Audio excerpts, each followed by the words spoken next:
Selamat pagi teman-teman, welcome back to another travel vlog here in beautiful Bali. So it has been around 2 weeks already. Oh my goodness, time really flies. It's been 2 weeks since I moved here to Bali, and if you didn't know, I'm currently living here long term here in Canggu, and in the past 2 weeks I've really just been taking my time to settle in, meet new people, go visit some local places nearby, watch the sunset every day, and yeah, just get those basic things sorted out. I've really been enjoying every moment I'm here in Canggu, and I never take a day for granted I'm here in Bali. Honestly, I have felt so much happier, so much more alive, and just completely in my element. Yesterday I went surfing as well, so that was a really fun thing to do, and today, since it's been 2 weeks and I'm pretty much settled in now, I decided to take another trip to explore more of Bali and of course take you along. Today I'm going to be going on a Balinese cultural day trip, which is an experience I found through Airbnb experiences. I can leave a link for that in the description box down below. If you've watched my previous travel vlogs, you may know that these are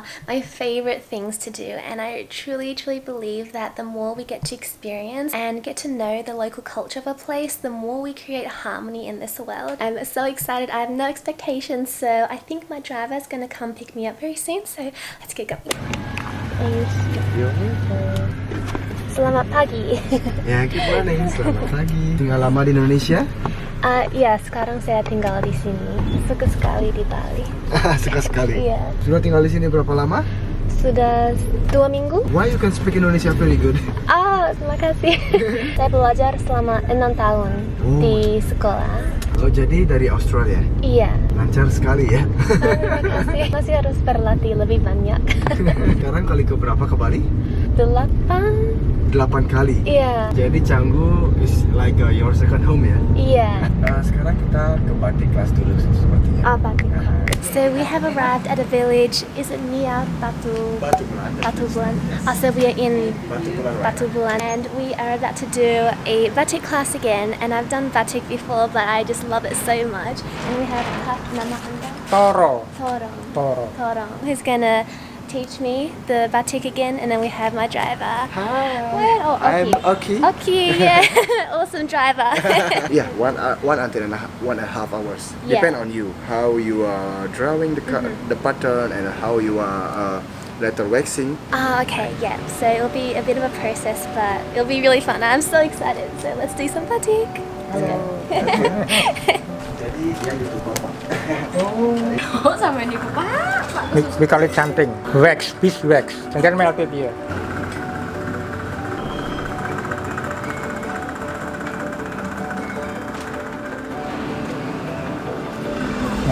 Like this simple block, stem.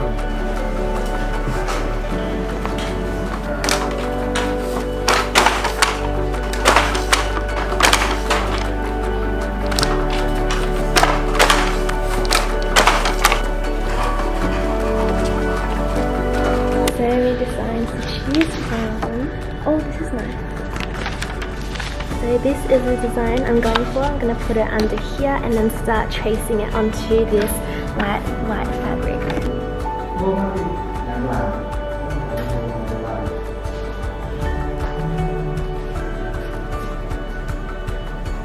So I'm just tracing the pattern from the print onto the white fabric, just doing it very lightly, and then later on we'll trace it with the wax.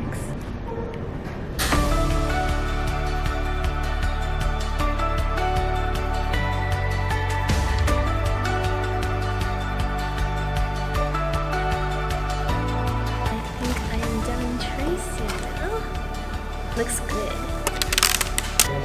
This apron.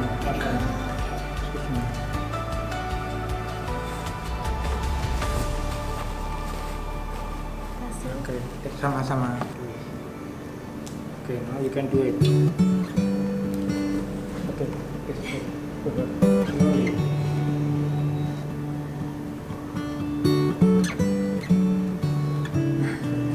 Norwex.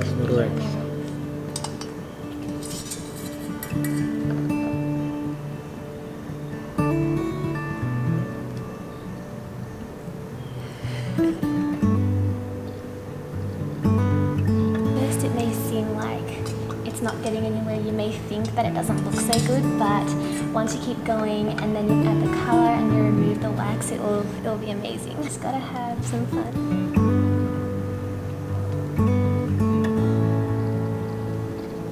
Suka membuat batik? Suka.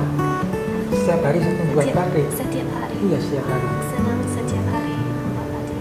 Ya, di rumah sebelum kerja kan batik batik sambil listen to the music. Every day, 6 o'clock. Wow. Sampai jam 7. 7 mandi, breakfast, kesini datang kerja sampai jam 5 sore. Jam 5 sore. Suka musik? Suka. Musik apa?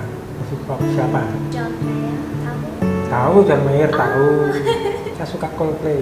Coldplay. Paradise? Paradise. Tang tang tang tang. When getting singing, it is anything to me. And it be tomorrow, let it be.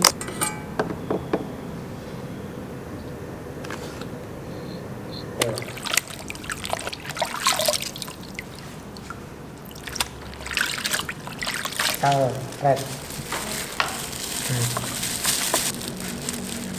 So we are done with the wax part and now we're going to dye the cloth with a red colour. I chose red, you can also do blue. And so we first put that in the water and now Nice. we're going to The add red color. Now red put on the red color. Okay, look, please have look. Come in. Ooh, all red. So this is the dyeing process of the batik cloth now. Now to rinse with clean water. Rinse, right. So exciting. Boiling water. Yeah, to take the wax out. Yeah. So now we're adding soda into that pot which has hot water, and once we put the cloth in there it will remove the wax from that.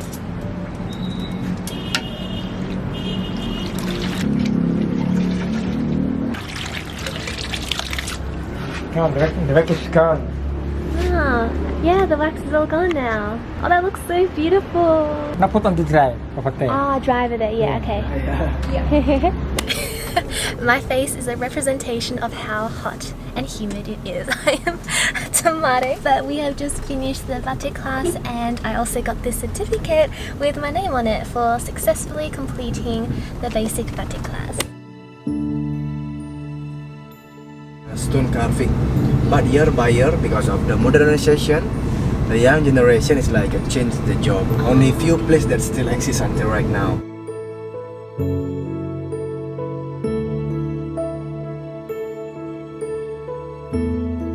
So we have now arrived in a little village called Chaluk. Oh, Batu Bulan, not Chaluk yet. So it's near Chaluk, is it? Okay, got that right. So we passed Chaluk, which, like he said, I guess the place to go if you really want to experience authentic Balinese culture. And so is this area as well. And we've now come to a very traditional Balinese family house. How old is this place? More than 50 years old, yeah. So it's one of the last remaining really traditional ones. It's just so interesting to see like a very traditional house that's quite untouched and there's still a family living here. There's a temple behind me just there, and yeah, it's just so interesting to learn about the placing of the rooms because it's very deliberate where they place each room, which direction it faces. So what is that? One we call it alang-alang. Alang-alang. Yeah, we make it from the big grass. Yes. Yeah, yes. so Alang-alang. alang-alang, yeah, or Ah, ilalang. yeah. So this is traditional roof in Bali. Traditional roof. I remember Yeah, learning ilalang. that in high school. Ah. In the Indonesian class. So this is the shape of a traditional Balinese house, and this is alang-alang. This one is kind of the family temple, because traditional house itself. The family we live is not only one family. It's like a 2 or 3 family that will live in this area. That's why for the traditional Balinese house is quite big. And for our temple, the position is in the northeast. Bali, for the north building, is the building for the oldest generation at the house. Why the building is more higher rather than other building? The respect of the young generation to the oldest generation.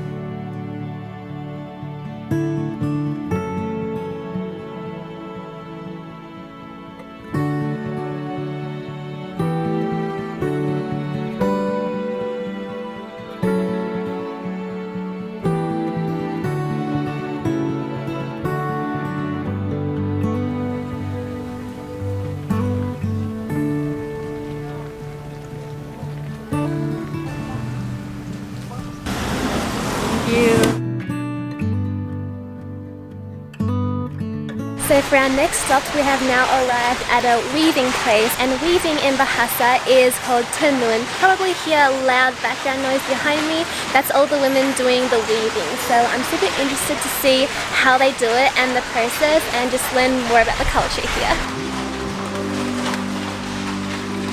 For this one, the dark blue is the basic color. If they want to weave, they take one of these, then they spin, make it smaller, then they put it in the circle here.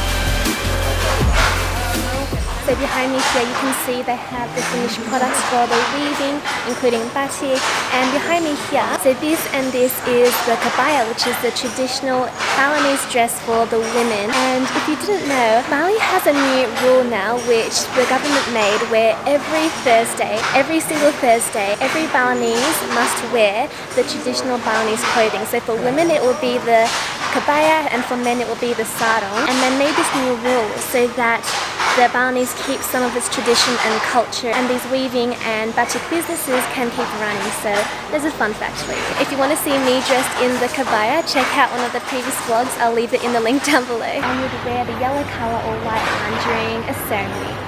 Holy color in Bali. So the next stop is the Batuan temple, and this is a local temple, so that means that only the locals that live in the Batuan village can actually come and pray in this temple, which is very interesting. And also when you do enter, you get a sarong. You do pay an entrance fee of 20,000, and you wear this of course just out of respect. So one of the reasons why this temple is well known is because it's a bit windy. The architecture here is very, very unique, and it's really beautiful. Like, just being here, it's amazing just how detailed it is and the colors. And also this temple is mainly for praying to Vishnu, which is one of the three main gods in the Hindu culture or religion.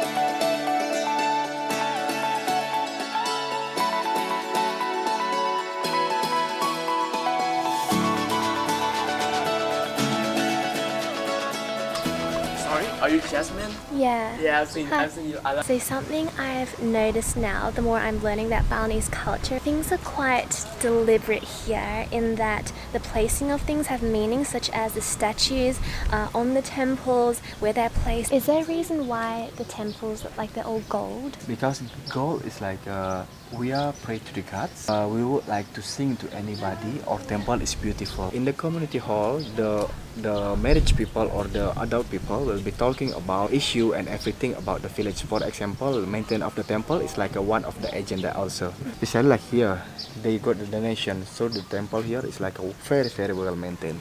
Right, right. Everything has so much detail here, from the design of the buildings in the temple to like the artwork and the painting. It's incredible. And since we're learning about Balinese culture today, I have learned a bit of Balinese as well. So I remember I was at a beach one day and this lady selling bracelets came up to me and she started teaching me Balinese. So what I've learned is how are you is ken kabari, and if you want to say I'm fine, it is tiang bachik bachik.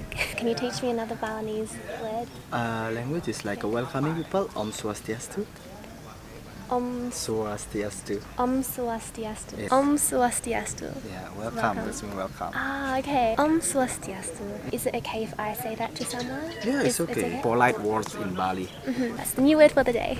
So behind me here, we are at the entrance of the temple, and that gate there is there to welcome the gods. And also even the statues there have sarongs on them because the Balinese believe they have souls as well. What's the door called? Does it have a name? The doors? Yeah. We call it Candi Bentar. Chandi Bentar. Yeah, That's Candi right, Chandi Bentar. Bentar. Then the gate, it's like kind of cut in half and turned into that for humans to walk through. Oh my goodness. Don't know if you can see too clearly, but the rain is here. It's definitely rainy season. I'm literally drenched right now. I was just outside for maybe 10 seconds getting from the car back into my room, and like literally it's so heavy that I'm just completely drenched. I'm actually really happy that it's raining though, because it is rainy season now and it hasn't rained much at all ever since I got here around 2 weeks ago. So this is like proper tropical rain, and it's been quite dry here in Bali, so it's really good. Wow, like it's really humid as well. Also, this is the finished product of the batik that I made today, and it's just one color, unlike the one I did in Ubud where we got to paint different colors. Yeah, I really love this pattern. Since it is raining now, I'm just gonna stay in for a bit and let it pass, because it can be quite dangerous on the road if you're on a scooter. I really enjoyed today. It was super eye-opening and I learned a lot, and I also hope that you found value in this vlog and you learned some new things about the Balinese culture. Honestly, with every day I'm here, I fall more in love with this island. I just feel so a part of it. It's just hard to put into words exactly how I feel, but it's unlike a feeling I felt anywhere else in the world. I loved all the activities we did today, but I think if I had to pick a favorite, it would be the batik, because I love art. It's expressing myself creatively, but I also loved talking to Park, and I loved talking to him and getting to know his story, how he started this batik shop and why he does it every day. I asked him, since he does do batik for a living and he has ever since he was 25, I asked him, are you happy? And he said, yes, I am happy. That's one thing I really love about the Balinese, is that their lives are very simple. He just really inspired me today to focus on what matters most and do what brings you joy. And also you'll realize when you do visit Bali, and I'm not just talking about tourist areas but actual villages like we did today, you'll notice that in the houses they really don't have a lot of material things. It can be because the standard of living here is a lot lower than the Western world, but I think it's just a really great practice to not have so many physical things and instead prioritize what really matters. And in Bali, community is such a strong, big part of their lives, and I think another reason why the Balinese in general are just so happy. And if you have any questions about living in Bali, let me know in the comment section down below, and I can definitely do a Q&A and also a room tour if you want to see that. I just realized I had some tissue on my foot. Okay. There's just something about being in Bali that really allows me to feel the most relaxed. But that being said, of course I'm human. Just kind of settling in, making this huge life change to move out of my family home and now living on my own in a different country. I guess it has caused some sort of stress in a way, because my family, the support system I've known for my whole life, aren't around me, and that's a big change. I've been getting used to all the things I need to deal with when it comes to moving out as well. But yeah, so far 2 weeks in Bali and I am absolutely loving it. I'm so grateful, and if there are any other Bali videos you'd like to see, let me know in the comments down below as well. And also if you would like some more live updates of my time here in Bali, then tune into my podcast called the Jasmine Lipska podcast as well. So take care beautiful friends, and I'll see you in the next video.